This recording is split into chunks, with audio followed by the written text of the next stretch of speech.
Good morning, sir, and good morning, everyone. So today we have for session 8 Sanjay Kumar Panda, sir, who will be briefing about emerging research trends. So, sir, over to you. Am I audible? Can anybody respond? Am I audible?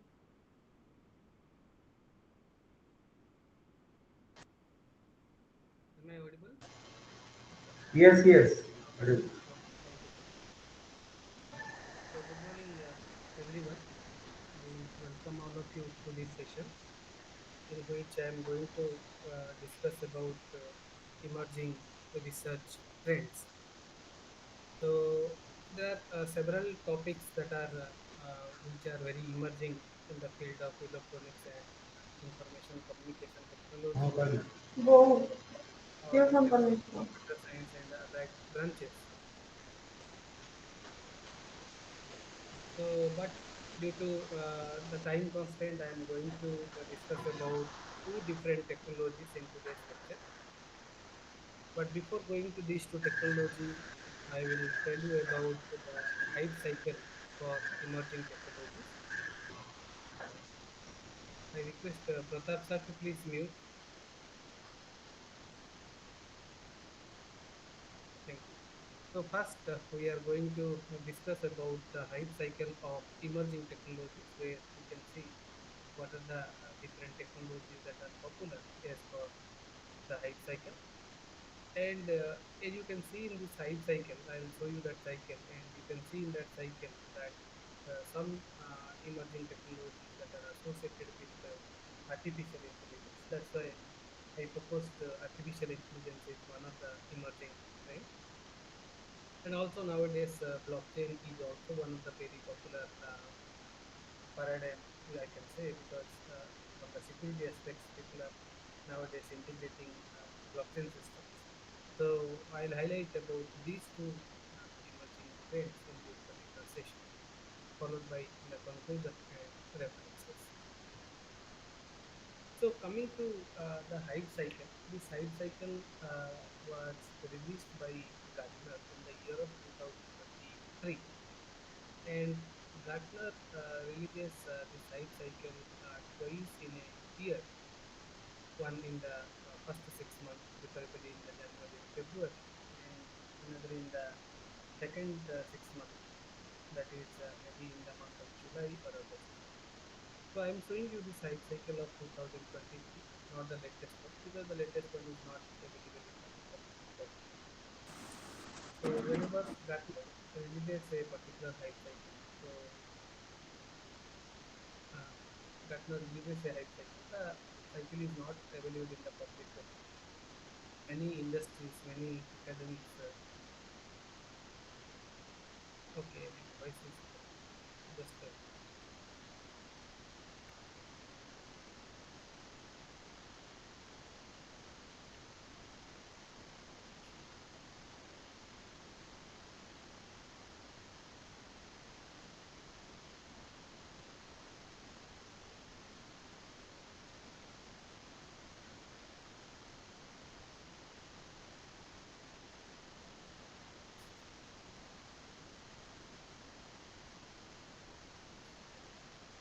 is it audible now?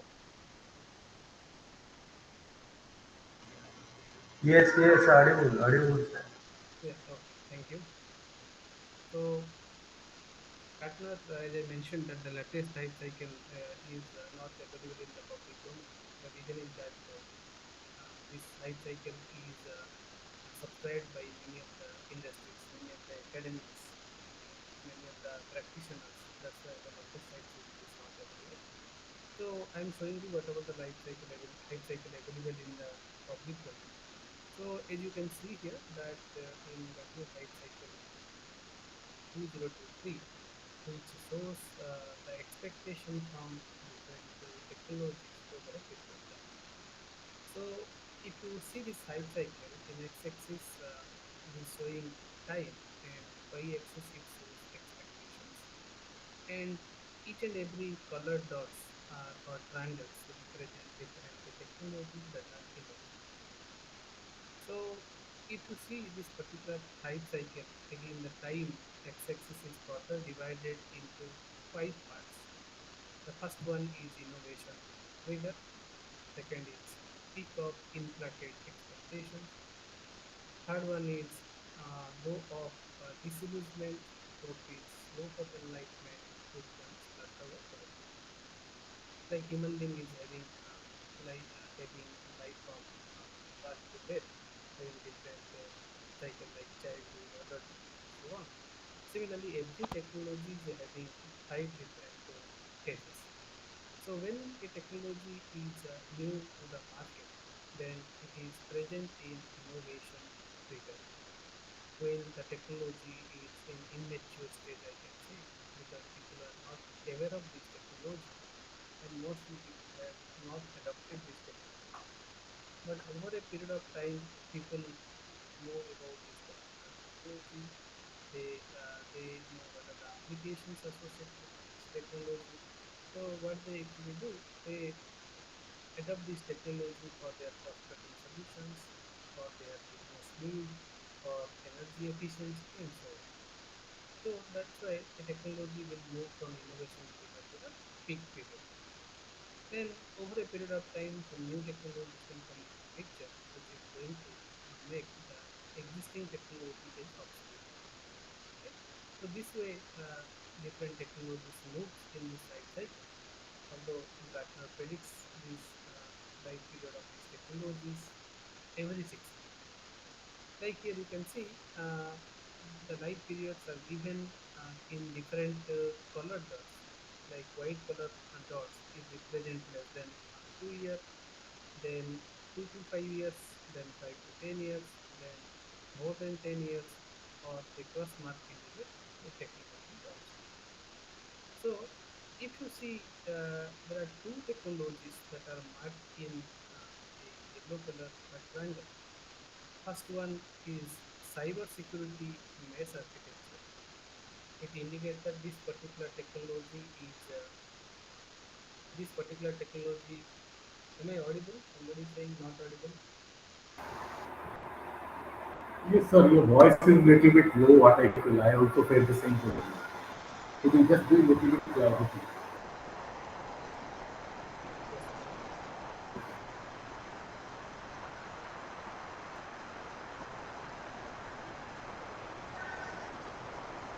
a minute. Is it okay now? Yeah, better. Okay, thank you. So here you can see that the yellow color triangle represents the technology will be there in the market for more than 10 years. Like one of the technology that highlighted here is cyber security mesh architecture, which is having a its plateau. Its plateau means when this technology is going to be obsolete, and it is predicted that it will be there in the market for more than 10 years. Similarly, you can see there is another technology called as neuro-symbolic artificial intelligence. It is also predicted that this technology will be there in the market for more than 10 years. Like that, you can see there are several technologies that are present in 5 to 10 years. There are some technologies are present in 2 to 5 years, and there are some technologies that are present less than 2 years also. In fact, in this hype cycle, we don't have any technology which is more than 2 years, or any technology is not marked as obsolete. But the rest of the technology you can see it is given as a period from 2 to up to more than 10 years. So if you look into all these technologies, if you look into all these technologies, then yeah, my voice is still low. Yes, sir, your voice is still low. I think it's not audible to me at least. I don't know about others. Okay, is it okay now? No, it's slightly improved, but it's still not. Okay, then I'll rejoin just a minute. Sure, sir.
I think it is audible now.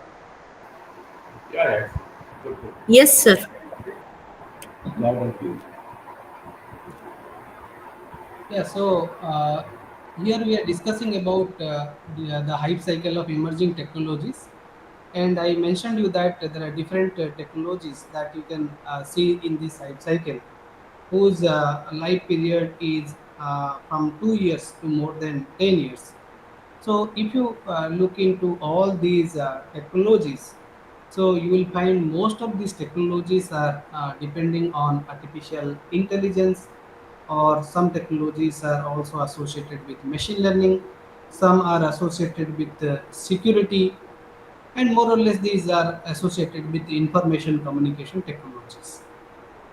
Nowadays also you know that generative artificial intelligence like ChatGPT, Gemini, and these are very popular, that is present in the peak of this particular hype cycle, which says that this generative artificial intelligence will be there in the market for more than 2 to 5 years. It is in the range of 2 to 5 years. Obviously, this is also a prediction, so which may change over a period of time, but we can expect that this technology is going to be there in the market. But irrespective of these type of technologies of artificial intelligence, now agent plays a very important role. So I'll discuss about the agent in the later point of time. And also you can see there are some technologies that are associated with cloud, like how to make something as a service. You can see in cloud there is a service called a software as a service that is also present in the peak cycle. Now quantum computing is also very popular. So many people also focus on post quantum cryptography. So all these technologies that are nowadays very popular. So, what you have to do whenever you are looking for some emerging trends, you should follow the Gartner hype cycle, because Gartner hype cycle will provide you an clarity about different technologies that are adopted by industries.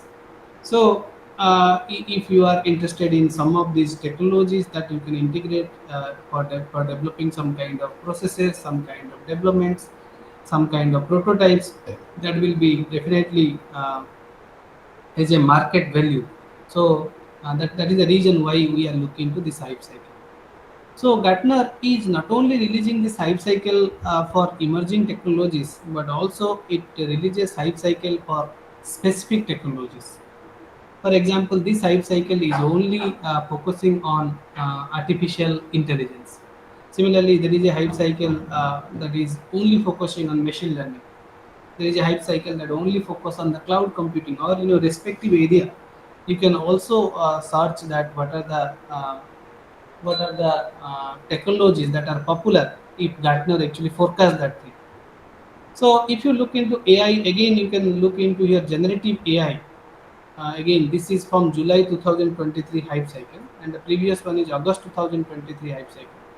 So, but AI hype cycle, if you see those people who are working in AI industry, so they actually use this particular hype cycle, in which generative AI has a market for 5 to 10 years, right? Similarly, there are various technologies associated with AI that you can find in this particular hype cycle.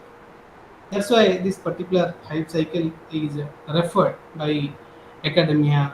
Also, it is referred by the industries. So, whenever we look for a particular trend, or when you want to assign some research topics to your students, also you need to look into this hype cycle and choose a particular topic which has minimum value of 2 to 5 years, so that they can do a survey on that particular hype cycle and they can learn from it. So that is the reason why I have shown this particular hype cycle to you. Now let us focus on artificial intelligence. So AI from its beginning, if you see 50 years or 60 years back, it is focusing on different type of agents, because agent plays a very important role in the environment. So I will discuss about some of the basics related to the artificial intelligence. Although these may not be the recent one, but all the recent topics uses this concept. That is agent, environment. You can say problem formulation. These are common for irrespective of the different type of situations. For example, here you can see it shows human being as an agent, right? And this is our environment. For example, you are listening this particular lecture by sitting in front of a computer. So you can be considered as an agent, and the room can be considered as an environment. And you can see how a agent knows various things about the environment. For example, a agent may feel that today it is a hot season, or today it is a cold season, right? So that we can feel based upon the environment. So agent has a different kind of sensors that enable agents to understand about a particular environment. So, for example, if I take human as an agent, we have eye through which we can see, we have ear, we can listen, we can taste. So, these are the different percepts that are used to understand a particular environment. And once we perceive a particular environment, then we apply some kind of actions to the environment. For example, if it is hot, then I'll switch on my AC. If it is cold, I'll switch off for my AC. So this kind of actions that are I'm applying to the environment. So that is done by the actuator, or we call that as an effector. So through the sensor, I can perceive a particular environment, and through actions, I can execute some kind of works, or I can perform a particular thing through the actuator. So formally, I can say agent is anything that can be viewed as a perceiving its environment through sensors and acting upon the environment through effectors or actuators. Through actuators, we are applying some kind of actions to the environment. For example, you are walking in a particular street and you identify that there is a snake. Then you will immediately change your movement, right? You may move towards left, move towards right, or move forward, move backward, based upon the environment. So you are able to see through one of your sensor, that is your eye, and through effector, like our leg is one of the effector through which you are able to move from one side to another side, or one point of one particular location to another particular locations. So similarly, hand or mouth or other body parts that are considered as effector, or we call that as an actuator. So in AI, irrespective of the environment, first you need to identify who is the agent. Also, you need to find that how many agents are present in a particular environment. Like whenever you are playing a game, if it is a two-player game, then at a time two different players are working in the same environment, right? So that case also you can consider that more than two agents are working in the same environment. Right? Similarly, robotics can be or a robot can be considered as an agent, and robot is equipped with cameras. Robot is also equipped with infrared sensor, infrared finder. It is also having motors.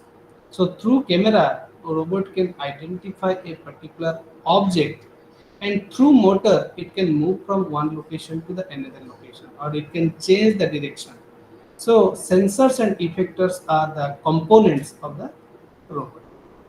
Like that, there are different type of agents you can define with respect to a particular environment. Is my voice okay? Can anybody respond? Are you able to get my voice now? Yes, sir. It was loud and clear. Please. Yeah. Just a minute. I'm unable to maybe say.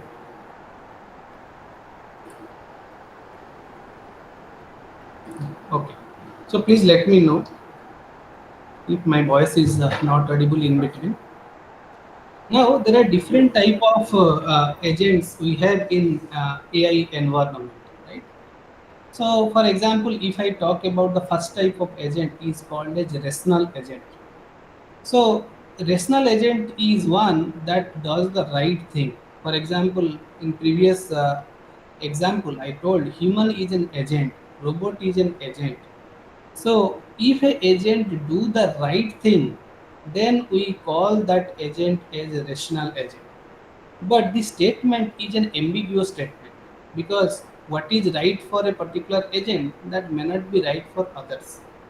Right? As a human being, you can see somebody is happy with a decision, somebody is not happy with the decisions. So defining this right thing is really a very challenging term, right? So, for example, I will give a very small, a very very real life example so that you can understand. For example, you have to reach from a source to destination within 1 hour, and the distance is, let's say, more. So in some traffic signal, you are violating the traffic signal, although it is red, but you are moving the signal. So you may say that in the traffic point of view, the agent has violated the thing, which is not good. But another side, agent wants to achieve its goal by reaching to the destination as soon as possible. So in this case, which one is right, which one is wrong, that depends upon your goal. So whatever right is for one particular agent, for another situation, that situation may be different. That's why the rational agent do the right thing based upon the goal.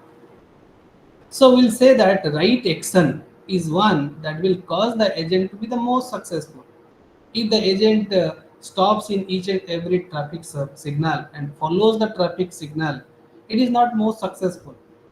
That's why the agent has violated it. So if you go for laws and regulation, the agent is not doing the right thing. But if agent is reaching to the destination within 1 hour, it is achieving the goal. That's why defining which one is right, it is very, very challenging in artificial intelligence environment.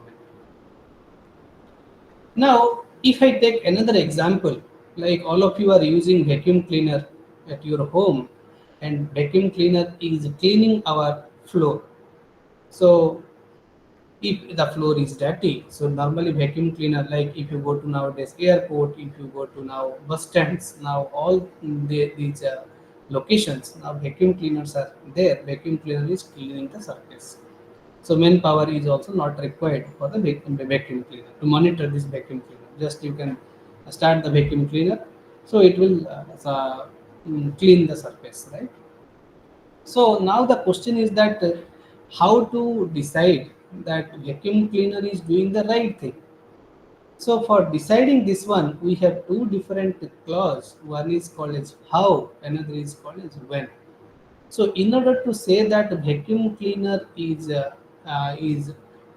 providing you a solution, so that depends upon two different clause. One is how, another is when. So when we are going to check the evaluation of this particular agent, or how we are going to evaluate this particular agent, if we consider vacuum cleaner is also an agent. For example, somebody can say that the vacuum cleaner who is cleaning the surface in a single 8-hour shift is considered as the best vacuum cleaner. So there may be multiple vacuum cleaner, so which are put in a particular environment, and I am going to measure their performance, in which I am checking that who is cleaning the surface very clearly in the first 8-hour shift, and that vacuum cleaner will be rewarded. Other vacuum cleaner is going to be punished. So because it is a reinforcement kind of learning. In reinforcement learning, somebody has to gain and somebody has to lose, right? And another sophisticated measure, somebody can say that not only the cleaning the floor is important, but also we need to look into how much electricity is consumed by that particular vacuum cleaner. Okay, suppose a vacuum cleaner clean the surface, but amount of electricity is very, very high. So it is not a good situation, right? But another vacuum cleaner has completed 90% of the work, and let's say its electricity is less. So obviously it will be preferable compared to the previous one. And another sophisticated measure somebody can define is that the amount of noise generated by the vacuum cleaner. Okay, if the amount of noise generated is high, that is not good. So that is also one of the measure. So we will give highest mark to the this vacuum cleaner agent that not only clean the surface quietly or efficiently, but also do the wind surfing and consume the less electricity and generating the less noise then we can say the agent is successful. So this defines that how to evaluate a agent success. Like if I take a human being, you can similarly define what is the way to evaluate the human agent is successful or not successful. But when you come to when clutch, here what we are looking is that if we measured how much that the agent has cleaned up in first hour of the day, how much dirty, how much objects or how much amount of dirt is collected by the vacuum cleaner, that we are looking in the when clause. So there are different type of performance measures that decide whether to go for how or to go for when. And obviously, as I mentioned, it is a reinforcement environment. Environment says that if a vacuum cleaner is performing well, then you have to reward it. Based upon your performance measure, you have to decide that you have to reward a particular agent, or I have to punish a particular agent who is performing consistently. You can see the performance is consistent, it is not increasing. So if the performance is increasing, then we consider that the agent is learning from the environment, and the agent is looking for is entering, is also moving towards the success. So such type of reward factor and punish factor is there in the when clause. But how clause we are looking for what is the amount of electricity, what is the amount of noise, and so many other things also we need to consider with respect to the agent. So this is about the first type of agent, that is called as rational agent. So you need to define that what is right, what is wrong for the rational agent. There are second type of agent is called as omniscient agent. All of you know this word omniscient. Okay. So omniscient agent knows the actual outcome of its action. One of the simple example I have given here, that somebody wants to cross a road from left side to right side or right side to the left side when there is no traffic. Okay, imagine a particular road you want to cross and there is no traffic. So obviously easily you can move from one side to the another side. But if I face an accident due to some reason, right, then was I irrational to cross the seat? Was I irrational to cross this road? That is the question mark. Right? Because in our lifetime, many times we cross the road and we never face an accident. But if it is unfortunate, then someday whenever we cross the road, even if there is no traffic as per our knowledge, but we face an accident. So in this case, crossing the street was rational because most of the time the crossing would be successful. But it is very difficult to know the actual outcome. In the first rational agent, I told you it is difficult to know the right thing. But omniscient is saying the actual outcome. Right? Suppose I am traveling from X location to Y location, I have to ensure that there is no problem in my trip. That I cannot do, right? Until unless the trip is finished, it is very difficult to determine whether uh, my trip is successful or not. So omniscient agent, as it requires actual outcome, practically actual outcome prediction is very difficult, right? So we can say the omniscience is impossible in reality. We cannot predict anything before uh, before the event is going to happen. So it is very difficult to identify such type of agent, right? But if you can predict your actual outcome, then we call that agent omniscient agent. This is the second agent. So like that, there are several type of agents that are present in the environment, and broadly, these agents are programmed, or agent what work they can do. It is divided into four parts. One is called a simple reflex agent, another is called as model based reflex agent, goal based agent, another is called as utility based agent. And nowadays, as we are having machine learning is very popular, so we consider there is a learning agent. So these are the five different types of agent we have. So we'll see how these agents are different from each other, because when you write a AI based program, Whether you talk about generative AI, you go for interpretable AI, now we are saying agentive AI, whatever may be. So you need to define the agent. You have to write the code for this particular agent. So you need to understand that in an environment, what are the different agent programs. Coming to first one, that is called a simple reflex agent. So in each and every agent, you can see every picture is having two parts. One is agent, another is environment. That I told you from the beginning also. Agent is agent is perceiving the environment through sensors. I am able to attend this lecture because of my eye. Eye is considered as a sensor, right? And I want to put a questions. So that is nothing but a actions that I want to apply to the to the environment. So for every type of agent, you will find a room for agent, another room for environment, and agent is perceiving this environment through the sensors.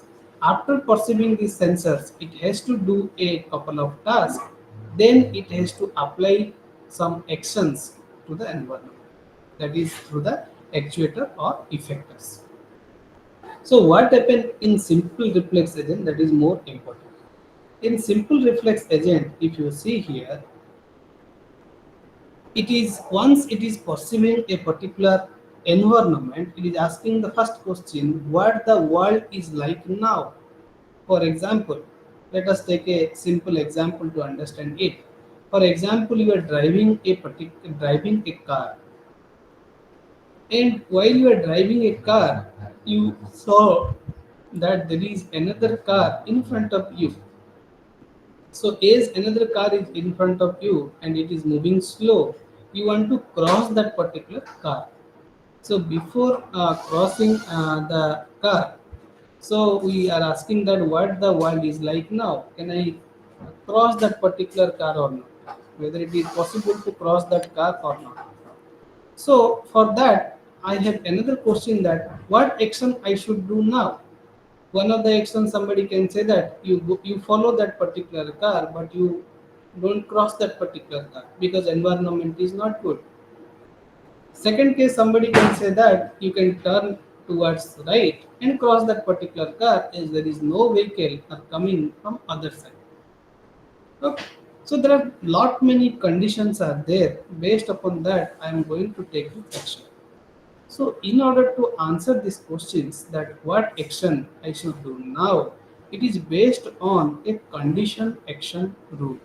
So condition action rule is just like if this condition is satisfied, then I am going to take this action. If this condition is not satisfied, I am going to take this action.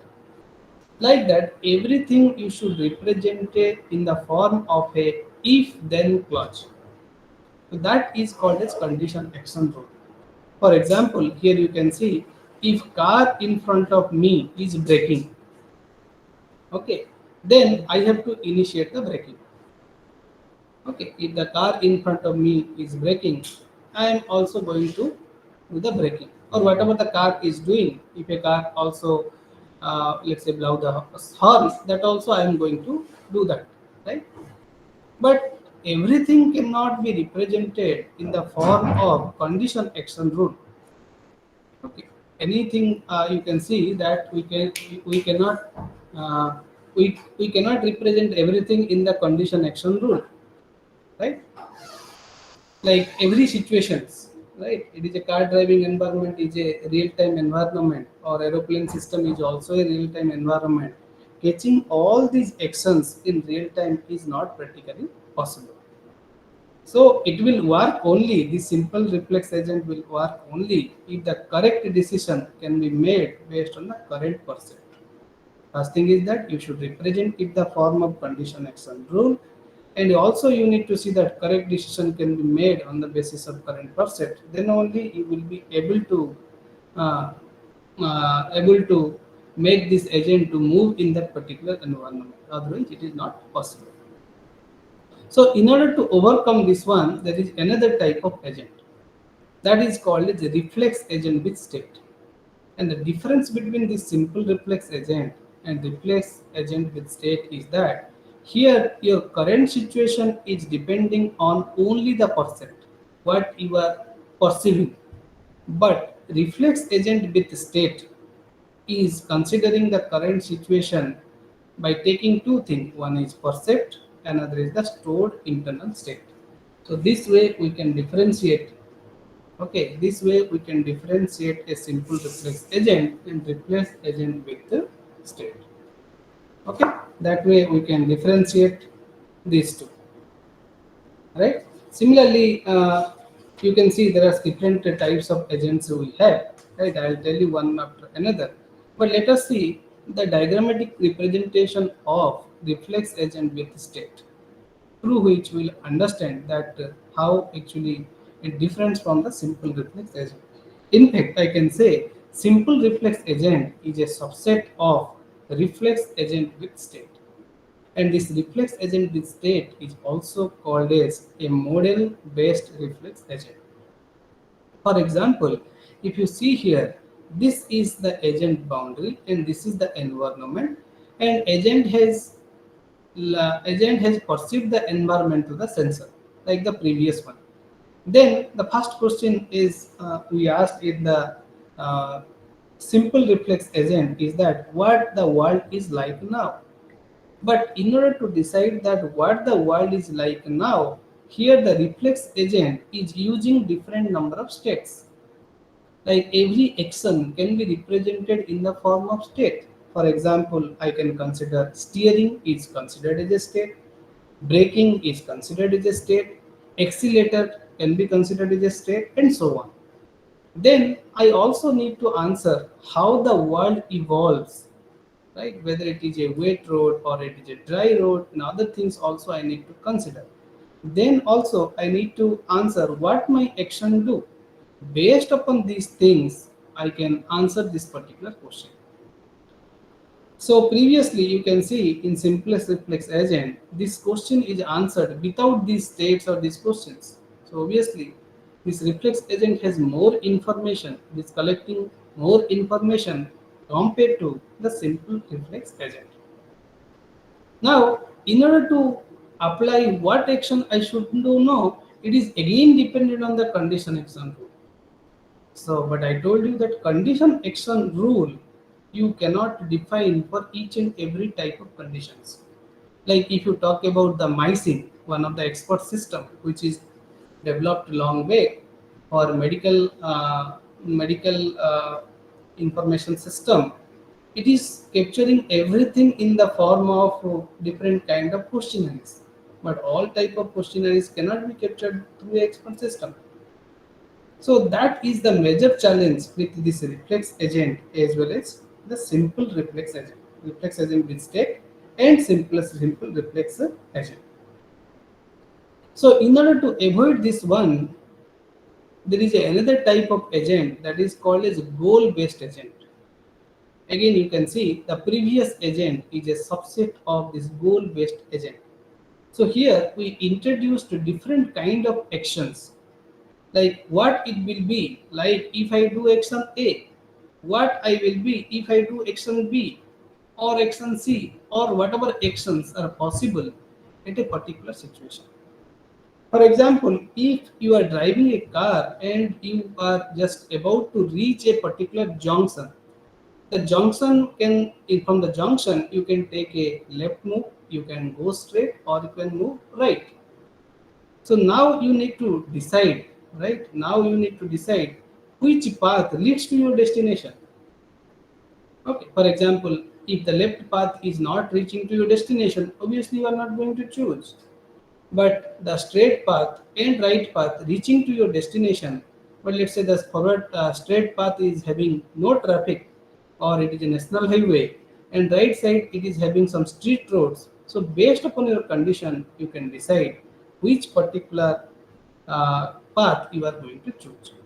So that's why it says that what it will be like if I do action A, if I turn right, left or turn right or go straight, or if I cross my road, whether I will be happy in that particular state or not.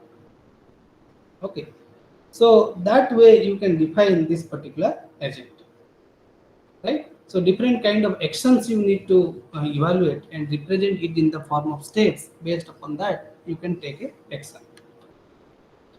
Yeah, so there are different type of path or different type of goals you can set. For example, as I said, some path lead to a quicker path, some path is safer path, some is more reliable, and some path is cheaper than others. You have to decide which one is your goal. Somebody can say that I want to reach the destination with less time. Somebody can say I want to reach the destination with less cost. Sometimes we have conflicting goals.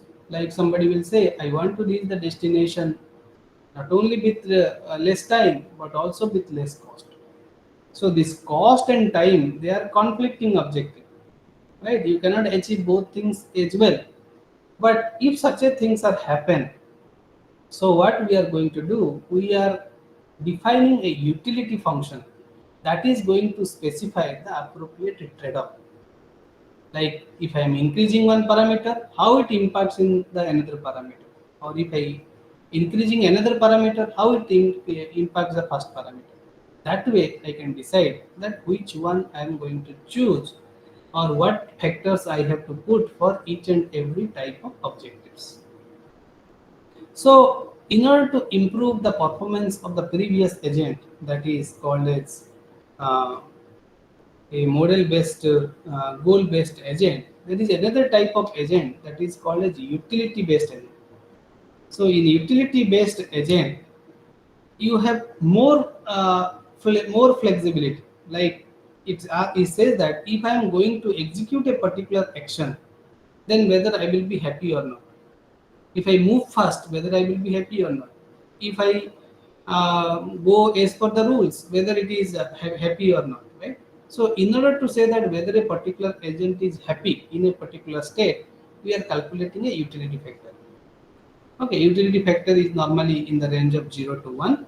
0 indicates that the agent is not happy, 1 indicates the agent is happy. So based upon that, what I am going to do, I am going to execute some kind of actions. Right. So here you can see also the action is not supplemented with the condition action rule. In fact, in the previous one also it is not supplemented with the condition action rule. It is pointing to the goals, whether I am going to achieve the goal if I want to execute a particular actions. So based upon that, I am going to the agent is going to take some kind of actions. So there is another type of agent that is called as learning agent. So like I cannot capture all the things. Like nowadays you know that AI and machine learning is very popular.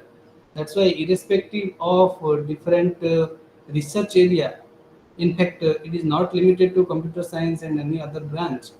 Okay, but irrespective of any engineering branch, people are tries to apply artificial intelligence and machine learning techniques.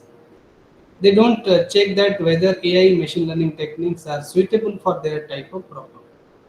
So whether the non-machine learning system can execute, can solve your problem, or machine learning system can solve your problem, that you can decide. Okay. For example, those are non-machine learning system that is considered as a rule-based system. So what is a rule-based system? If you put everything in the condition action rule, that is called as a rule-based system. For example, if I ask a particular person whether you are eligible for vote or not. So for this, I need not apply machine learning system, because for a particular agent whether he is eligible for vote or not, you have to ask the age. If age is greater than equal to 18, then the person is eligible for vote. If age is below 18, then the person is not eligible for vote. But for such type of system, applying machine learning is not required, right? Because it is a clear-cut answer based on some parameter, right? So when you go for a rule-based system, you need to explicitly program everything. But when you go for a machine learning-based system or AI-based system, we don't need any explicit programming.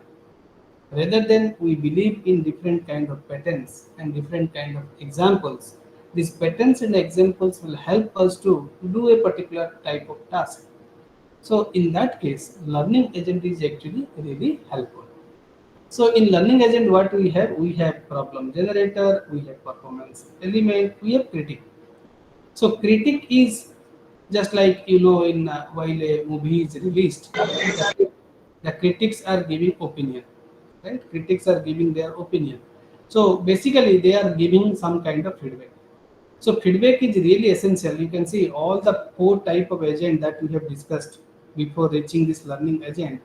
So in this case, it is slightly different because none of the case will consider the feedback, because feedback will really helpful to you to learn a particular environment and improve your performance. In the very initial stage your performance may be not good, but if you take the feedback, so periodically your performance is going to be changed. So in that way this learning agent is going to be helpful. Now these are all related to the agent. We discussed a lot about the agent, but let us focus on the environment. So environment also having different kind of properties. Not only agent has different types like rational agent, irrational agent, or you can say omniscient agent and so on, but environment is also of different types or having different properties. The first one is accessible versus inaccessible. For example, you are playing a game, let's say TikTok toy. We call that cross zero game also, right? So in that case, you have a complete knowledge about the environment because there are 9 cells and you have to put in one cell, your opponent has to put again in one cell, and this process will continue until unless the game is over, right? So you have a complete idea about the environment. Or if you talk about the chessboard case also, it is a 8 cross 8 board. Okay, so you know the complete state about the environment. But if I ask you taxi driving, you are driving a taxi, so you don't know complete state about the environment. You cannot say that when I reach to this position, there are 5 vehicles that is going to pass me, or 5 vehicles are moving in another direction. So such type of environments these are considered as inaccessible environment. Now another way we can distinguish the different type of environment is called as deterministic and non-deterministic. So if the next state of the environment is completely determined by the current state, what you will be do in the next state, if it is depend upon your current state, then that is considered as deterministic. But if it is not dependent on your current state, it may be dependent in other states also, or simultaneously it will be multiple states, then we consider that it is a non-deterministic environment. Similarly, environment can be episodic environment or it may be non-episodic environment. Episodic environment says that if you divide your set of actions into different state, then we call that as episode. For example, there are many serials we are watching, and each serial is having different episodes.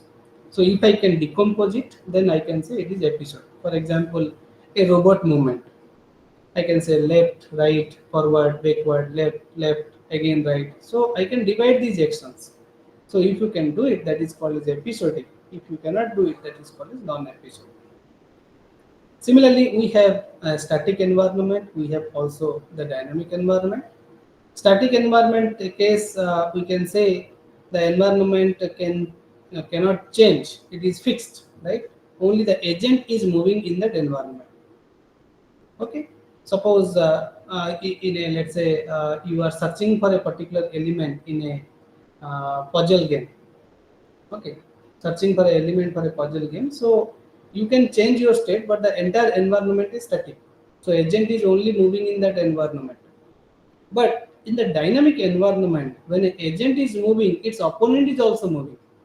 Right? Whenever you go for a two-player game.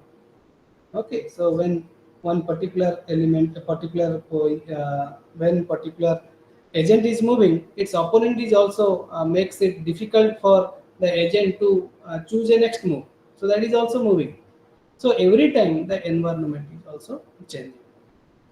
Similarly, we have a discrete environment, we have a continuous environment. For example, chess is considered as a discrete.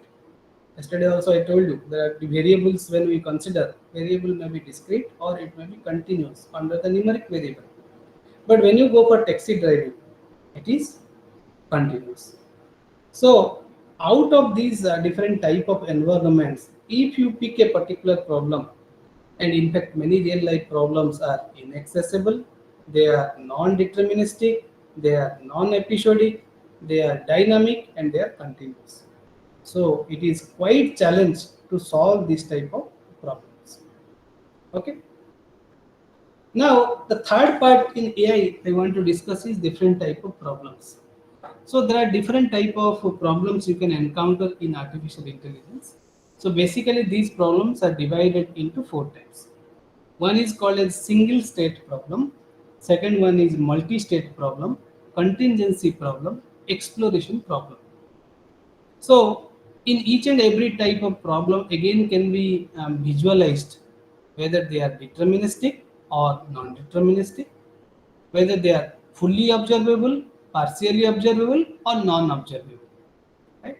I'll tell you an example through which you can understand how we can distinguish one particular problem from another problem. Let us consider that there are two locations, two consecutive locations, and in each and every location there may be some garbage. Right? Assume that there are two consecutive rooms. In first room there may be a garbage, second room there is also a garbage. Okay, and I am considering a vacuum cleaner, and the vacuum cleaner can move from first room to the second room to the first room by executing some kind of actions. What are the actions the vacuum cleaner can apply is that the vacuum cleaner can move right to left or left to right, or it can sort the garbage. These are the three actions that a agent can do. So if I visualize this particular problem, it is considered as a 8 possible number of states. So these 8 states are represented here. So you can see in the first one, the vacuum cleaner is present in the left, and right side there are some garbages are there. Means both sides having garbage, but vacuum cleaner is present in the left side. In the second picture, you can see vacuum cleaner is present in the right side, but garbage is present in the both side. That may be another type of state. Another case you can see vacuum cleaner and garbage that is present in one side, like 3 and 6 if you see. It is showing the left scenario, it is showing the right scenario. Another case here you can see the vacuum cleaner is present in left but garbage is present in the right, or on the other hand you can say garbage is present in the left and vacuum cleaner is present in the right. So 4 and 5 they are opposite to each other. Or there are two best scenario, or I can say this is my goal scenario in which vacuum cleaner is present in the left and right side there is no garbage, and left side there is no garbage and vacuum cleaner is present in the right. So there are 8 possible states. Using this example, let us understand what is a single state problem, what is a multi-state problem, what is an exploration problem, and what is a contingency problem. For example, the first one, if I say right sock, if I take a action called as right sock, for example, if you are present in state 1 and you are applying right sock, so right means when I execute right action, right, then this vacuum cleaner move to right side. So the situation will be 2. Then when I apply sock, so it will collect this garbage. So it will be looks like which one? The fourth one. Okay, it will be the fourth one. So it is moving to the right and clicking applying sock operation. So I started from 1, then I moved to 2, then I moved to 4. So there is a particular state. At any point of time, you are moving from one state to another state. For example, if I go for state 5, state 5 case, what action I want to apply so that it will be either in step 7 or in step 8. So you will say it will move right and apply sock. So it will be look like state 8. So this is called as a single state operation. Second is called as a multi-state operations. Okay, multi-state problem, which is also called as conformant problem, in which if you are present in state 1, 3, 5, 7, so you can see there are 1357. So if I apply right sock and left sock, I'll move right, apply sock, I'll move left, I'll apply sock. Then definitely what you will do, you will be either in step 7 or in the step 8. Right? Or if I say only move right, so one will be same as 2 after executing the action, right? If I go move from state 1 to state 2, I need a operation right. I need to move from 3 to 4, then I need to apply right. 5 to 6, then it is also right, and 7 to 8, it is also right. So you can see with a single action right, if you are present in state 1357, then it will be moved to 2468. So this type of problem is considered as multi-state problem. The third type of problem is called as contingency problem. What contingency problem says that when you apply a sock, so that can dirty a clean carpet. So you need to apply local sensing whether the surface is dirty or not. Based upon that, you are going to apply the sock operation. So for example, here I am saying move right. If that is present, then only you apply the sock operation. So such type of problem is called as contingency problem. But there are many problems where we need to search for the solution in a short space. For example, in a particular class, you may have 100 students, but you are interested to find one particular student. So that type of problems are considered as exploration problem. And this picture shows you the summarization where you can see there are 8 states are present and you can apply 3 operations. One is left, which is represented as L, R represents right, S stands for sock. For example, if you present in this state, if you apply left, you cannot move left because this is you are already in the left position. So there is a self loop is present. And if I apply right, then I'll move from state 1 to state 2. And in state 2, if I apply left, then again I'll move to step 1. Then if I apply sock, if I apply sock operation now, so this state I'll collect this garbage, so it looks like this particular state. So this is a state space graph that shows that if you apply different kind of operations, then whether you will be present in a particular which state you will be present, whether you will be present in state 1 or state 2 or up to state 8. Okay, like that you can distinguish different type of problems. Okay, so it is very important that whenever you are solving a problem using AI, you need to identify what is the agent, what is the problem, and what is the environment. Based upon that, you can take a decision. Okay, this is all about artificial intelligence. But before moving to the second emerging topic, that is blockchain. So, if you have any question, you can ask.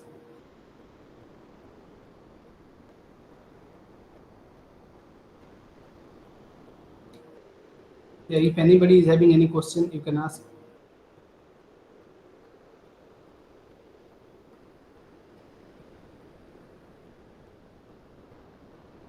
Yeah, am I audible? Yes, audible. yes. Yeah. Okay, if any participant having any question, you can ask.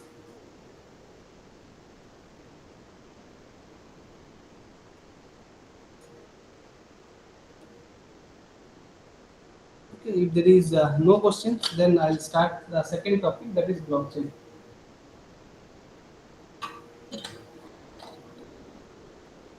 So let us discuss the second topic, that is blockchain.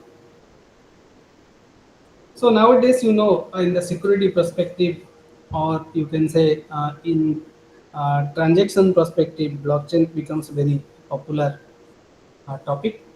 So let us see some basics related to blockchain and what are the problems that are you can address in blockchain. So blockchain is considered as a distributed environment. Distributed environment means all these things are not kept in one location.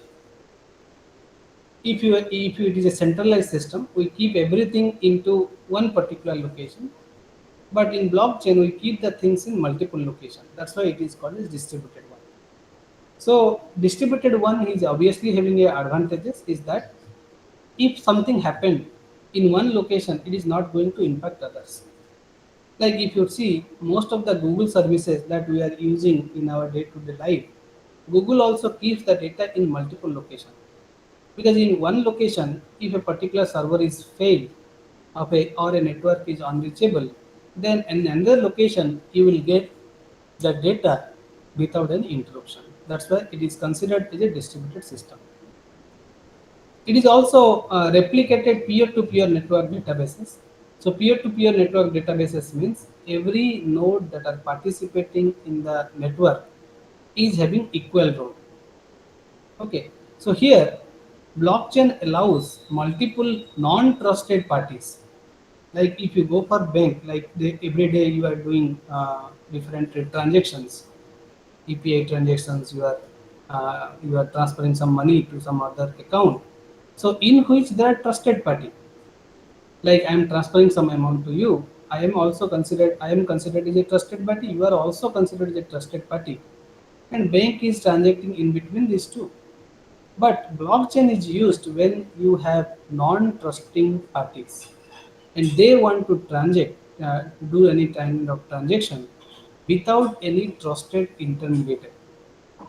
Like between any two transactions, bank is present. Bank is considered as a trusted party, and bank believes both the customers. That's why the transaction happens. But if you want to do a transaction in which both parties are not trustable, or we do not know whether they are the genuine people or fake people, so in that case, if you want to apply a transaction or if you want to perform a transactions, then blockchain is required. So blockchain is ever growing. Every time it is growing, every day it is growing, and it is append only. You cannot modify anything, but you can add it, and it is temper resistant list of time sequence record. We cannot temper it. Like somebody cannot request a bank that I want to do a transaction for the year, let's say 2024. It is not possible because it is a time sequence record. Anything you are manipulating, it will be manipulating in today's state, which is not acceptable. So the first paper related to the blockchain was published in 2008 by a person, and he claimed his name is Satoshi Nakamoto. But although he mentioned his name is Satoshi Nakamoto, it is a pseudonym. It is a pseudonym. Means exact name of that person is not revealed till now. He published as a paper as a Satoshi Nakamoto, but his original name is not Satoshi Nakamoto, and we do not know who is Satoshi Nakamoto or who is that person who is claiming that his name is Satoshi Nakamoto. Okay, and the paper that is published is called as a peer-to-peer electronic cash system. So you can refer this paper. This paper is the very first paper in the blockchain. And in fact, you can see it is one of the latest technology that is used in many applications. And the first application of blockchain, which we find Bitcoin, nowadays also in WhatsApp, also we are getting different messages related to the Bitcoin, which started in the year of 2009. And why blockchain is used? That the main advantages of applying blockchain, it is a cross-border payment. For example, if you want to transfer some money to the person who is residing outside the country, it is very difficult. So why it is difficult? The reason is that if you have experienced, if you go to the bank and ask that I want to transfer, let's say $200 to one of my friend who is residing in US, so it is very difficult using banking system because you have to mention that why you want to transfer this amount. You have to give your all identities like PAN number, Aadhaar number, and there are some prerequisites. Using this only you are able to transfer the amount to your friends. So in order to avoid this kind of issues, so blockchain is developed that I can transfer the money from one country to another country without any trusted party in between. So for that, blockchain becomes very popular, although it is not formally accepted nowadays, formally accepted till now. But the efforts are made for developing such type of system so that cross-border payments is very easier. Here you can see, if you compare the blockchain transaction with the traditional way we are doing the transaction. For example, here you can see there is a person Joy. He wants to transfer some money to N. So Joy wants to purchase a particular painting which is available in N's store. So Joy hand over a physical $50 note to N, and once N receives this $50 note, then N hand over that painting to the Joy physical. The way we are reaching to a particular shop and we see a particular product, and if you are interested to the product, then you pay the amount and purchase that one. So it is a physical transactions. But if I say that both parties they are unable to meet due to some circumstances, like nowadays we are habituated with e-commerce sites, right? We have different e-commerce sites like Flipkart, Amazon, and from various sources we are purchasing different items, right? So in that case, the sender or the buyer and the seller they are unable to meet. They don't want to meet physically, so they want to do the transaction online. So if they want to do the transaction online, so Joy and N needs a trusted party. Like bank is considered as a trusted party between two different parties. Bank believes both, but we need a trusted party. So Joy will transfer the 50 rupees to the bank, right? By saying that I need to deposit the 50 rupees or $50 to N's account, and bank will charge some amount to the sender. Let's say the charge is $1 or 1 rupees, and once bank receives it, bank can transfer that to N. And once N receives that particular amount, N will dispatch that particular painting to Joy. So in this case, what happened? You have a trusted party. You have here a trusted party, right? And trusted party charge you. Like if you are a state bank user, you know that uh, SBI to SBI transaction is free, but when you do the interbank transactions, you are paying some charge, especially for NEFT or IMPS. All these cases, you have to pay the charge. So bank debits $50 from one account and add $50 to another account. And once the receiver verifies, then she sends the point. Right? In this case, multiple peoples are involved, and sometimes multiple banks are also involved. Like Joy's account in, let's say, SBI and Anne's account in ICICI, then the conversion between the SBI to ICICI is also going to happen. So, in order to avoid these multiple banks and cross-border transactions, we have another scenario where we can go for blockchain. So, in this case, what happened? I have a blockchain network. In this blockchain network, both Joy and N should be a member. Okay, in order to do any transaction in a blockchain network, both parties need to be a member in the blockchain network. Then the first party, who is the sender, he will initiate the transaction with $50. So what it is doing, it is going to take $50 worth of cryptocurrency, or you can say Bitcoin, or there are different type of coins are there. Then once it is validated in this blockchain, then the receiver will receive the $50 equivalent in cryptocurrency. Right? When sender has to verify, a sender amount need to be verified, and when the receiver, when it is verified by the network, when the sender is deposited 50 into the network or having the cryptocurrency, then receiver has to receive that particular cryptocurrency from the network. So there is no third party that is involved. Right? In fact, this blockchain is considered as a third party, but it is not charging any amount to transfer from uh, one position to another position, one location to another locations. So no intermediary and no fees will be charged if we perform this type of transactions.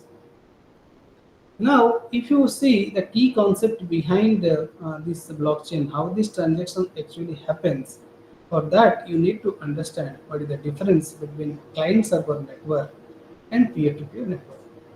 So in client-server network, as you can see, these are treated as client, and this one is considered as a server.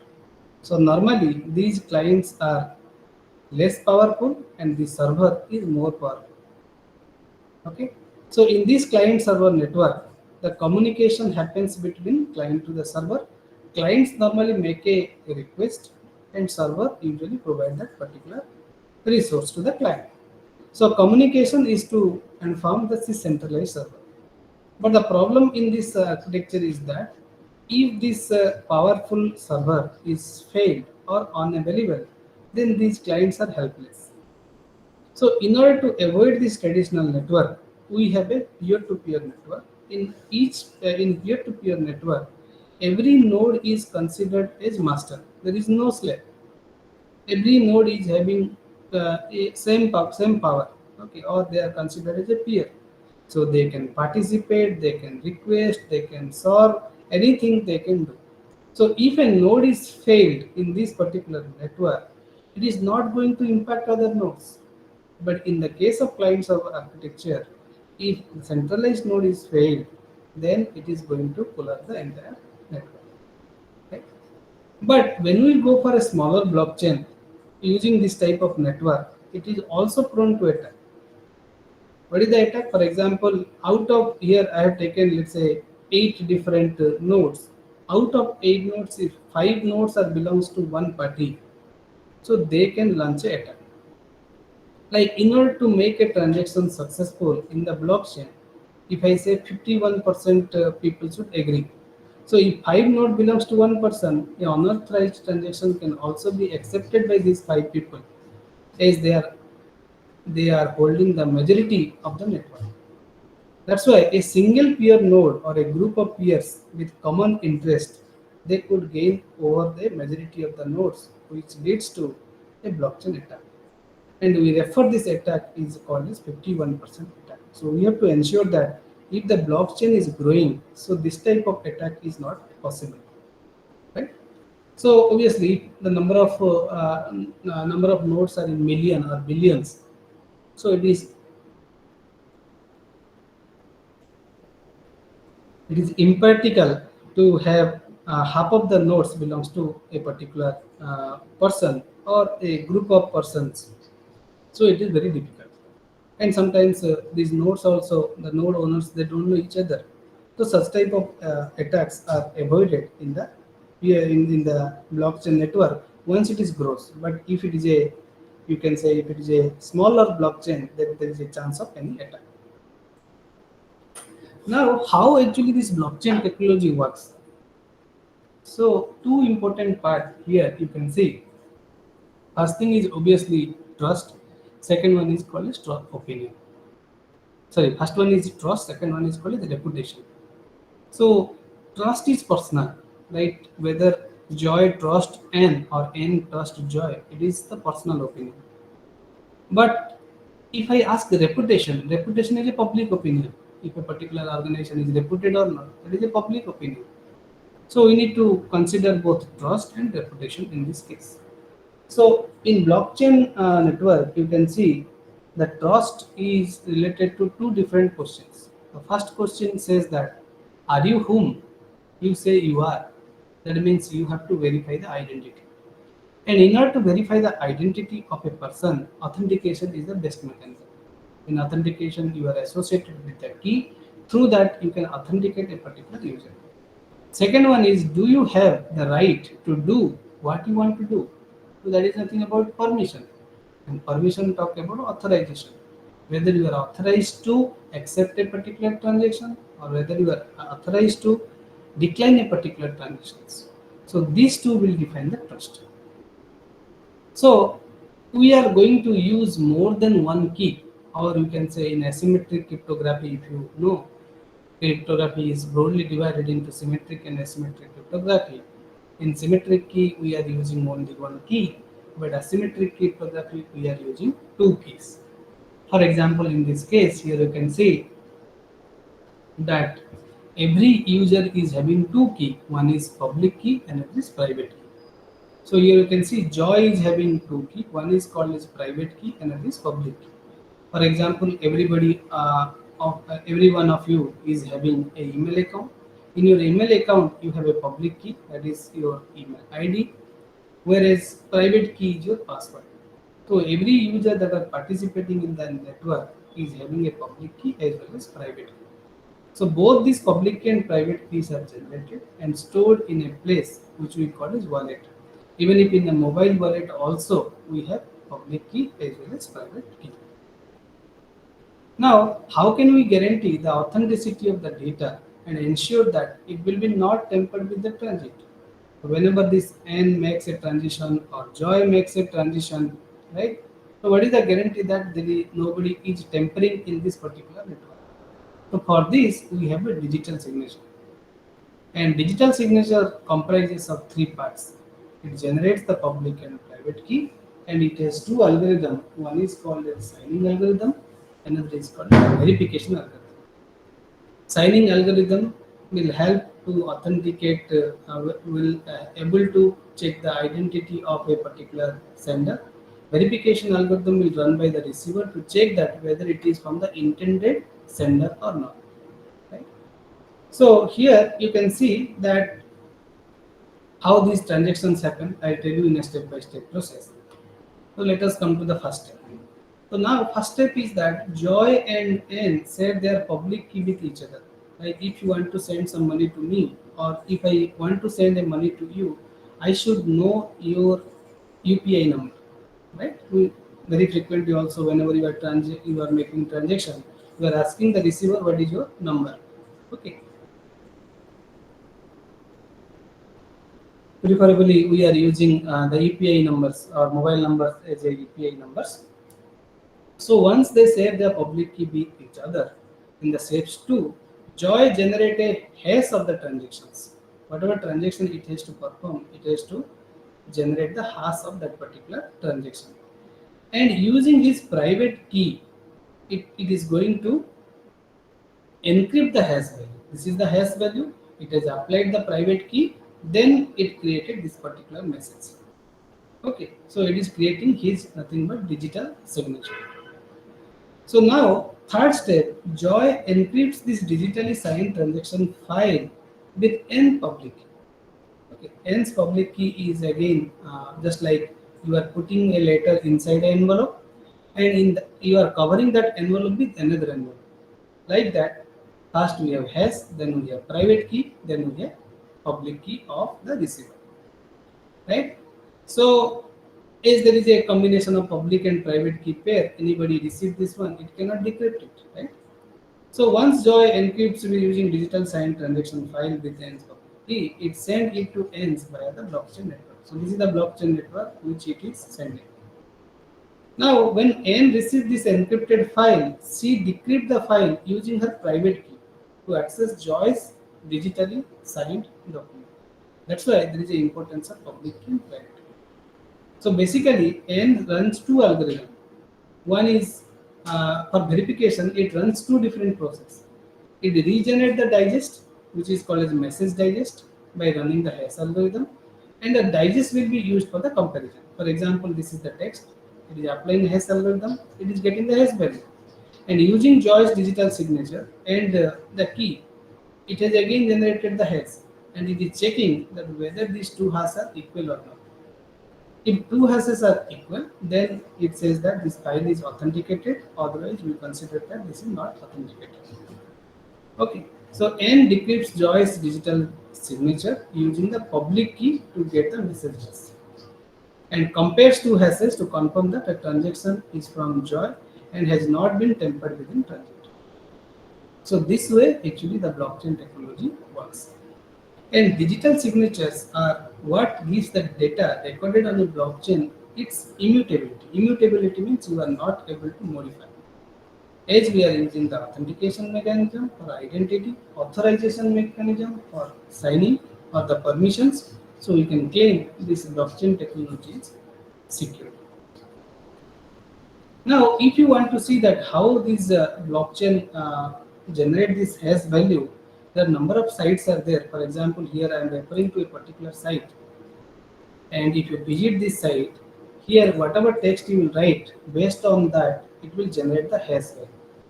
And for generating this hash value, there is a secure hash algorithm which is called as SHA, and normally we are using SHA 256 bit. 256 bit means if you consider in hexadecimal, it is 256 uh, by if you do 8, right? Sorry, if you do 4, 256 by 4, because every number is represented with 4 bit, right? Every hash digit is represented, every hexadecimal digit is represented in 4-bit binary. So it will be represented in 64-bit alphanumeric character, right? So hash size is always fixed. For example, if I write OK, then you can see you are getting a output here. And if you count the number of characters, you will get 64.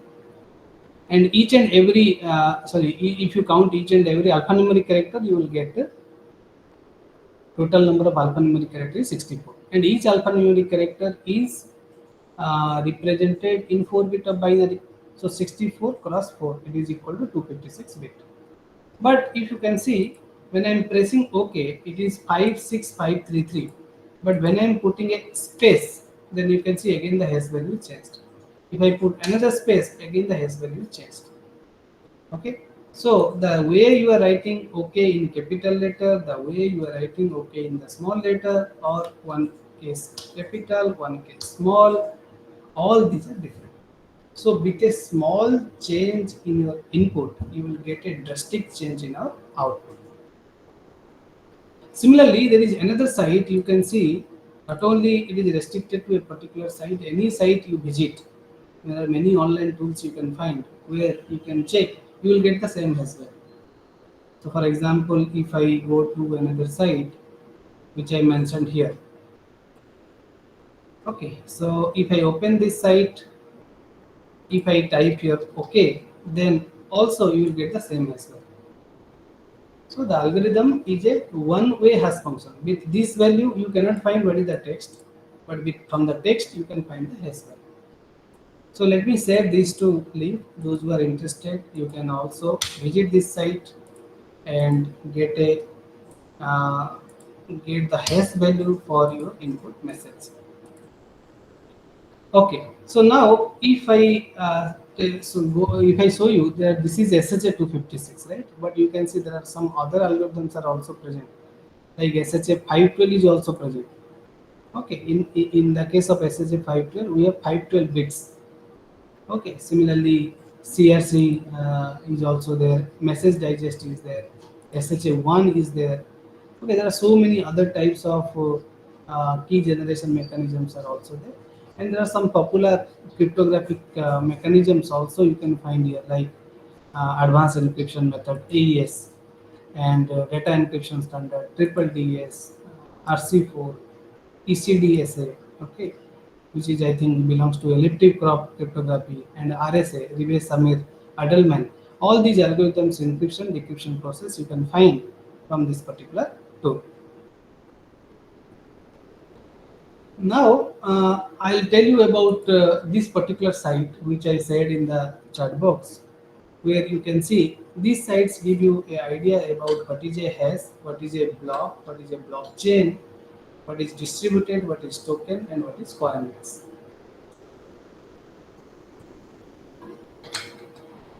For example, you can see here that I already told you, when you put a extra space or extra character, the hash values change. That is about generating hash value with a given input.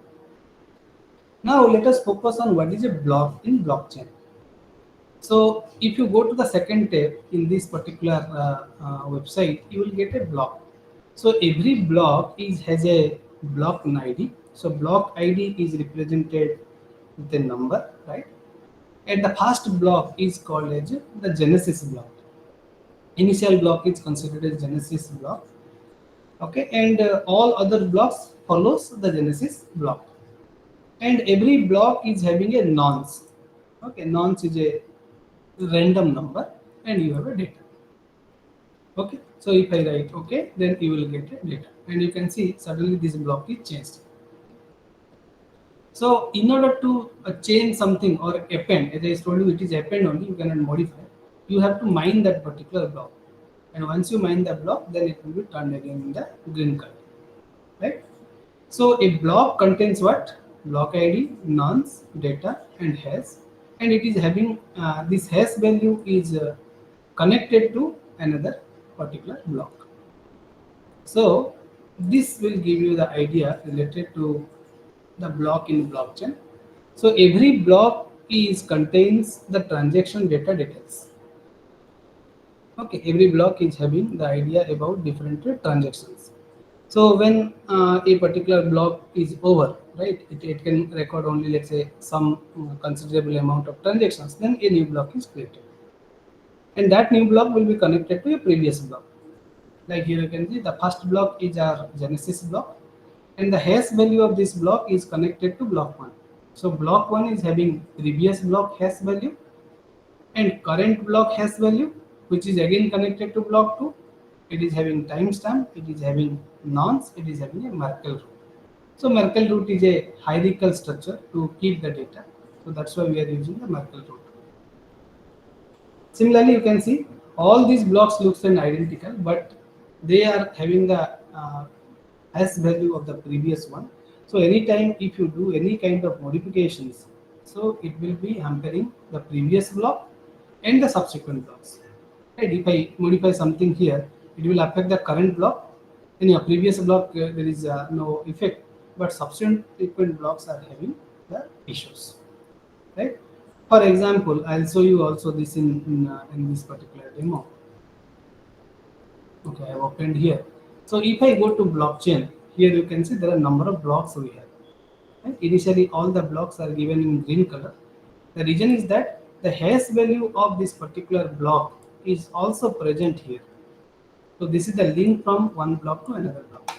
This is my genesis block. From genesis block to the next block, I have a linkage.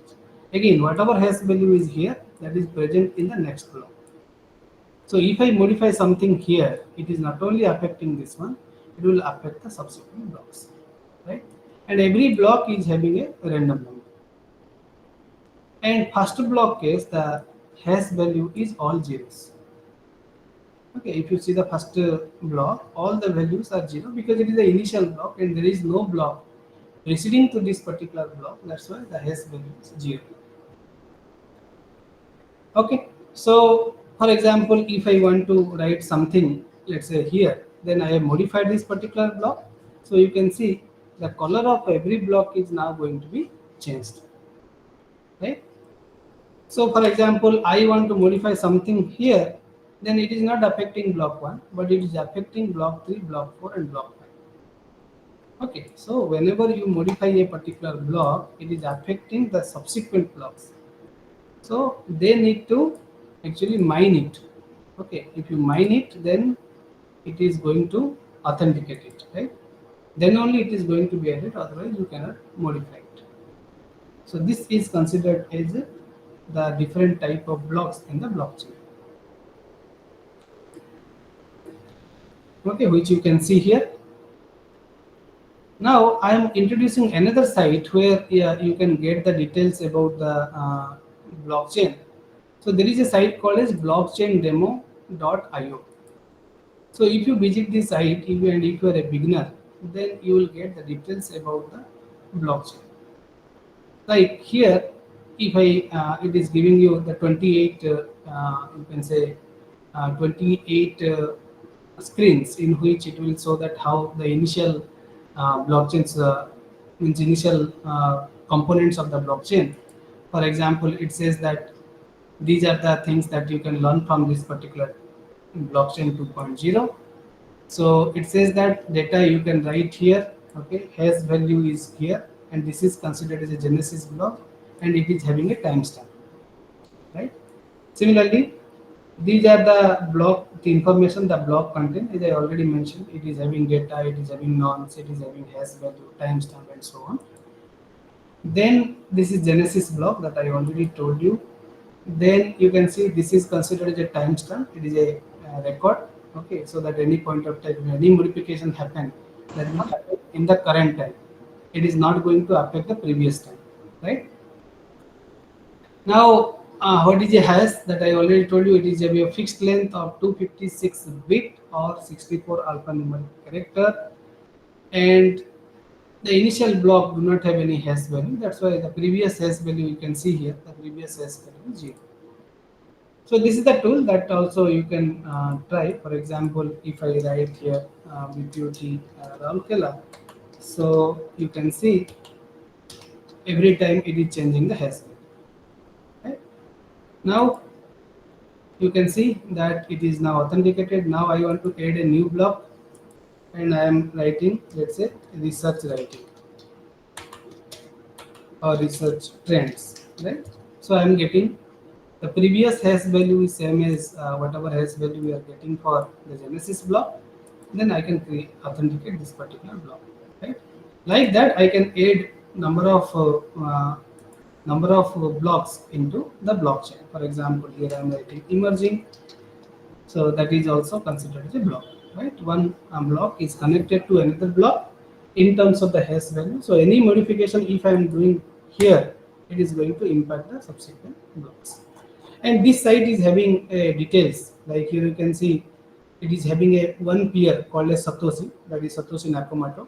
If you want to add more peers also, you can add, right? You can see as much as peers is required, because these peers will do the transactions, right? So you can add as many number of peers as possible. So let us see how actually a transaction happens, and if we see an example, you can understand in a better way. So imagine that there are 4 friends. They decided to go for dinner, and I'm calling these friends with their first letter. Like this person, Jack. I'm calling this person by J. This is T. This is S and P. These are the 4 friends. J, T, S, P.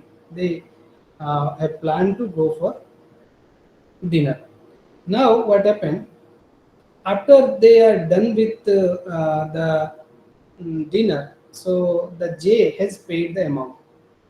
Okay, J has paid the amount to the restaurant, and later they decided that why J will pay the amount, will divide the amount among 4 friends. Right? So all of them have decided that they have to divide these expenses by 4, and that expenses they need to give to J. Right? So now let us see how they are going to make a transactions. So here what happened? As Jack paid the fee, so P has initiated paying the 1/4 of the amount to the Jack. So in the very next day, this person has tried to transfer the 1/4 of the amount to J through some online money transfer system, maybe UPI, maybe NEFT, maybe IMPS, maybe quick transfer. Okay, and the transaction goes smoothly without any technical glitch. Right? There is no problem while it is making a transaction. But when these two people, this Ted and Sam, okay, or T or S, try to send 1/4 of the amount to Jack, so due to some issues, it is failed. Now, what may be the reason of what may be the reason for failing this particular transactions? Can anybody guess why the transaction is failed when S is transferring to J or T is transferring to J? So obviously somebody will say that there is a network failure. So there are many ways. For example, there are technical issues are there, or it may happen that these two users are exceeding their transfer limit, per day transfer limit. That is also reason that is done. That may be also one of the reason why the money is not transferred. And the third one, I can say that this money transfer also leads to some transfer charge, but after adding the transfer charge, this T and S do not have sufficient money in his or her account, so that is not successful. Or another situation, you can say there may be security issues, that somebody has hacked the account. That's why we are unable to make these particular transactions. So there are many ways we can think, right? So in order to solve this one, what we are going to do? We are going to use the cryptocurrency or Bitcoin or any other coins that will help us to make this transaction by avoiding most of the issues. What are the most of the issues? Account will not be hacked. There is no transfer charge. There is no transfer limit. But technical issues may happen because technical issues is depending on the network. In blockchain network, as it is a network, so there may be also a chance that there may be technical issues also. So what happened here? Here you can see uh, all are transferring to Jack, right? So let us assume that Jack is having some amount. Jack is having some initial amount. For example, P is having $3, T is having $3, S is having $3, and J is having $5. And everybody has to send $2 to Jack, right? Because the bill is, let's say, $8. That's why these four people need to transfer $2 to Jack, right? So what they will do when, let's say, let us focus on one. If P transfer J, so in blockchain there is a transaction requested by Phil. Phil is transferring 2 Bitcoin. BTC is transfer Bitcoin, so to Jack, right? And transaction details is the transaction details between them is permanently stored in this particular block, right? Now you can see if you look into Jack is now increased with 2 Bitcoin, right? So initially Jack is having 5 Bitcoin, but now 2 Bitcoin is transferred by P or Phil. So the total number of Bitcoin by J is equal to 7. And Phil is reduced with 2 Bitcoin, but Sam and Ted is having 3 Bitcoins each. Now, when this Sam want to transfer 2 Bitcoin to Jack, Sam is transferring 2 Bitcoin to Jack, then again a transaction came into the blockchain network, that is Sam to BTC Jack, and 2 Bitcoin is added into the Jack, and 2 Bitcoin is deducted from the Sam. Okay? In the third case, when Ted makes a transaction of 2 Bitcoin to the Jack, another transaction is initiated in the blockchain. So Ted to BTC Jack. So another 2 Bitcoin is added into the Jack, and 2 Bitcoins are deducted from the Ted. So you can see one interesting thing is here, that before making any transactions, if you see the number of Bitcoins with all these 4 people, or if I concentrate only 2 people, right? Let's say Jack is having 5 Bitcoin and Phil is having 3 Bitcoin. 5 plus 3 is 8. So after the transaction also, 7 plus 1 is will be equal to 8. Okay, if 7 plus 1 is not equal to 8, that means there is something happened in between the transactions.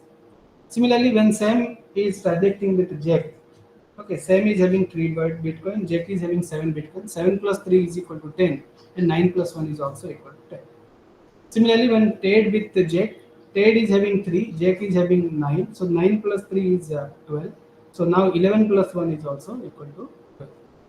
So we are not only checking that what is the how many Bitcoins are there before transaction, but also we are looking at how many Bitcoins are there after transactions. So it is definitely same, so that we can ensure that there is nothing happened in between the transactions. Not only this blockchain is not only present with Jack, but everybody is having a copy of this Bitcoin. As everybody is having copy of this Bitcoin, if anybody tries to modify, that is not going to be accepted. If we'll try to modify this one, all will not agree, right? That's why I told you 51% attack says that if 3 people engaged, then they can modify, because 3 people means it is 75% out of 4 if I take, right? So we have to ensure that the blockchain should be so much long, so that any point of time it will when any modification happen, that will not accepted by 51% of the people, so that we can safeguard the system. Okay, now suppose Ted wants to or Phil wants to again send 2 Bitcoin to the Jack, but it is having only 1, so you will get an error, right? And hacker will also not able to alter the data in the blockchain, because each user has a copy of this ledger. Like traditionally, if you see the accounts people, they maintain a big ledger. Nowadays, all are maintaining different ICT tools, but early days they are maintaining the ledger. So we cannot modify the ledger, right? So that's why hacker will not able to alter the data in the blockchain because each user has a copy of this ledger, right? And the data with the blocks are encrypted with very complex algorithm. And most of the cases we are using SHA 256. It is a complex algorithm and it is a one-way algorithm also. Like I can generate the SHA key, but I cannot retrieve the text. So it is very difficult to extract the things also. So that's why it is very challenging. Now, if you want to know about the distributed ledger, right? Again, you can visit this site which I mentioned here. You can see this is the distributed blockchain. So here you can see, as I said, distributed means there are multiple parties are involved, and these parties are not present in one location. They are present in different locations. Like peer one, peer A may be at US, peer B may be at India, peer C may be at UK, and so on. Right? So these particular transactions which we are making here, right? So every peer is having one blockchain, right? So once you have modified one particular part of the blockchain, the subsequent blocks also need to be modified. Okay. So normally people don't agree if you to modify, right? So that's why you can add a block next to the last block. For example, the last block is block 5. I can add one more block here, right? I can add one more block here rather than modifying the existing blocks. So if you do so, it is going to uh, you have to mine each and every block, which is not going to happen. So modification is not allowed. Similarly, this is distributed because multiple parties are involved and they are not part of the same location. That's why they are distributed. Similarly, there is a token concept in blockchain. For example, here you can see that this person wants to transfer, or D wants to transfer, let's say $25 to B. Okay, and E wants to transfer $4.27 to J. Right, like that, there are several transactions are there. So each transaction is not considered as a separate block. There are multiple transactions are associated with a particular. Any modification you will do, so it needs mine to the next block. So if you mine it, then only you are going to allow this particular transaction, otherwise it is not allowed. Okay. So not only it is distributed, tokens are maintained, and who is having how much amount, that is also defined, and you cannot exceed the limit also. Like in our account, whenever we transfer more amounts which is not available in our account, it is showing some transaction error, or maximum limit reached, or maximum amount reached, something like that. So that kind of things are also represented here. Similarly, we have a coin base here. Okay, coin base is also similar to the previous one, but here it is showing that how many coins a particular user has. Like if there is a user A is having $100, right? So suppose the user A wants to transfer 10, 20, 15, 15. So sum is equal to 60. For example, let us increase to something which is beyond the limit. Okay. Okay, it has only $100, but it tries to send more dollars, right? So this transaction is not going to be successful.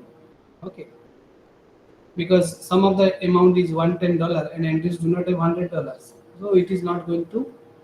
This transaction is not going to be successful. So all these things need to be monitored step by step, right? So for example, somebody has already, although it is $110, but somebody has transferred in between to this entries enders. So enders will transact up to $110, right? Although it is $110, but it is $100, but somebody has $10. So it can able to make a transactions. So like that, the coin bases are maintained, and different transactions are based upon that particular coin base. So like that, there are different type of tools are there that you can explore if you want to do some research work related to the blockchain, and it has very large scope if you go for blockchain, because blockchain is integrated into different platforms like IoT, It is also integrated to the cloud and also integrated to any other emerging areas. So if those areas you are interested, you can go through such areas. So let me conclude this session in which I discussed about what is hype cycle, what are the different technologies in emerging technologies hype cycle. Also, I showed you the artificial intelligence hype cycle, in which we know that what are the areas that are coming under AI, and explicitly I discussed about. Explicitly, we have discussed about artificial intelligence. We have discussed about blockchain and different basics related to these two topics. So those who are interested, you can also search for these research papers, right? How to mine the block, what mining algorithms are required, how to improve the performance, how to apply blockchain for land transfer, for transportation, for smart city applications that you can explore. Yeah, thank you everyone. If you have any questions, you can ask.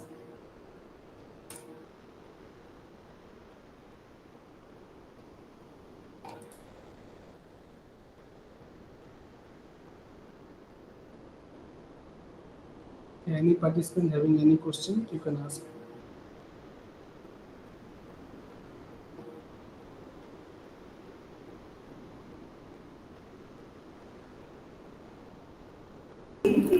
Participants are requested to ask their questions, or you can type it in the chat box so that I can read it out to sir.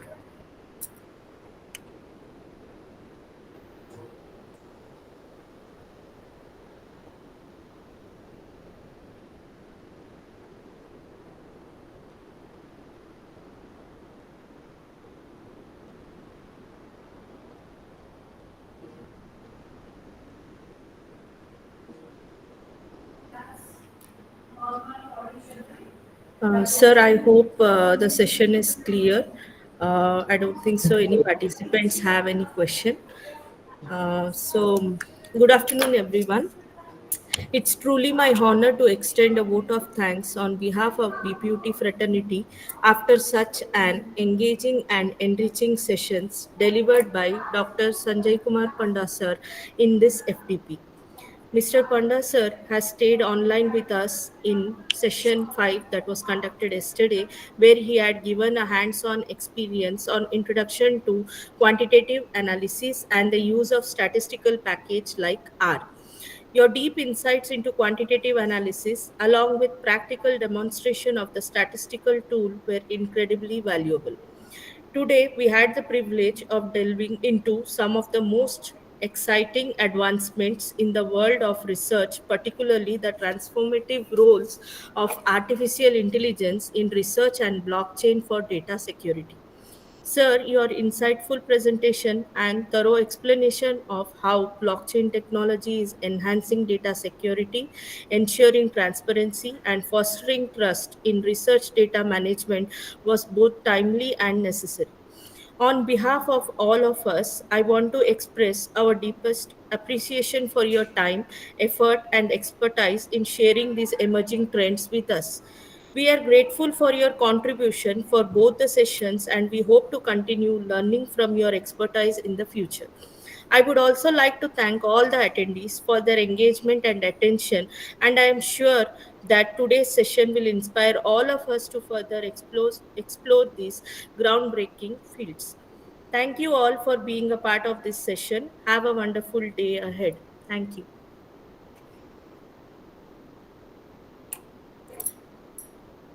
Thank you all. We will have our lunch break now, and we'll join back for our session 9 at 3 p.m.